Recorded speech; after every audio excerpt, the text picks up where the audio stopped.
rotular as máfias do tráfico de drogas do México como organizações terroristas não vai mudar a realidade. Com muro ou sem muro, o contrabando através da fronteira com o México não vai acabar enquanto houver um grande mercado nos Estados Unidos, com drogas indo para o norte, dólares e armas indo para o sul. A relação entre os dois países é longa e tumultuada. Os Estados Unidos tomaram metade do território mexicano em guerras no século XIX. Ficou uma eterna suspeita no México de que os americanos estão sempre prontos a violar sua soberania. A maioria dos mexicanos vê as ações do presidente Donald Trump como ofensivas, prepotentes e eleitoreiras. Quando lançou sua candidatura à Casa Branca em 16 de junho de 2015, Trump acusou os imigrantes ilegais mexicanos de serem traficantes, assassinos e estupradores. Trump prometeu construir um muro na fronteira com o país, aliado no Acordo de Livre Comércio da América do Norte, e afirmou que o México pagaria pelo muro, levando o ex-presidente Vicente Fox a xingá-lo publicamente.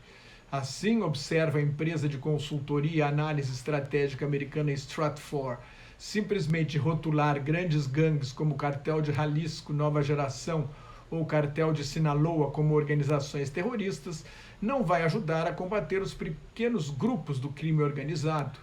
Ontem, em entrevista de rádio, o presidente americano anunciou a intenção de considerar os grandes cartéis como organizações terroristas por sua ação no tráfico de drogas e de pessoas através da fronteira sul dos Estados Unidos. A declaração foi repudiada no México tanto pelo presidente Andrés Manuel López Obrador como pela opinião pública. O ministro das Relações Exteriores, Marcelo Ebrard, espera que o governo americano não leve adiante a ideia. Os cartéis do tráfico podem ser incluídos num conceito amplo de terrorismo porque impõem sua própria lei através da intimidação e do uso da força. Mas isso vale para toda organização criminosa. O conceito de terrorismo está ligado ao terrorismo político, ao uso da força e da intimidação para quebrar a fibra moral do inimigo e impor sua vontade.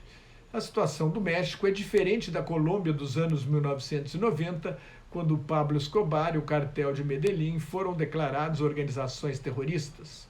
Tanto o governo colombiano quanto a opinião pública do país apoiavam a ajuda dos Estados Unidos para combater as guerrilhas esquerdistas e o tráfico de drogas, que em muitos casos se associaram. Mas o ressentimento histórico dos mexicanos em relação ao Grande Irmão do Norte torna esta situação muito mais difícil. Depois de um massacre de 9 americanos por traficantes mexicanos no norte do México em 4 de novembro, Trump ameaçou enviar tropas dos Estados Unidos para caçar os assassinos. Para os mexicanos, tanto a ameaça quanto a denominação de terroristas para os cartéis das drogas são manobras eleitoreiras. Eles sabem que na campanha de 2020 serão alvo de mais acusações de Trump para atemorizar o eleitorado americano e se apresentar mais uma vez como um salvador da pátria. Há muito tempo, os Estados Unidos estão envolvidos diretamente na guerra do governo mexicano contra as máfias do tráfico de drogas, treinam, equipam e fornecem informações de inteligência ao Exército do México. A relação mais próxima é com os fuzileiros navais mexicanos, a linha de frente nas grandes operações contra os chefões do tráfico. Durante anos, a estratégia central do governo mexicano foi cortar as cabeças das organizações criminosas. Serviu para desarticular os cartéis, mas não acabou com os problemas estruturais que levaram à proliferação das máfias do tráfico. A corrupção policial, a impunidade, a falta de autoridade e o enorme mercado para drogas ilícitas do outro lado da fronteira.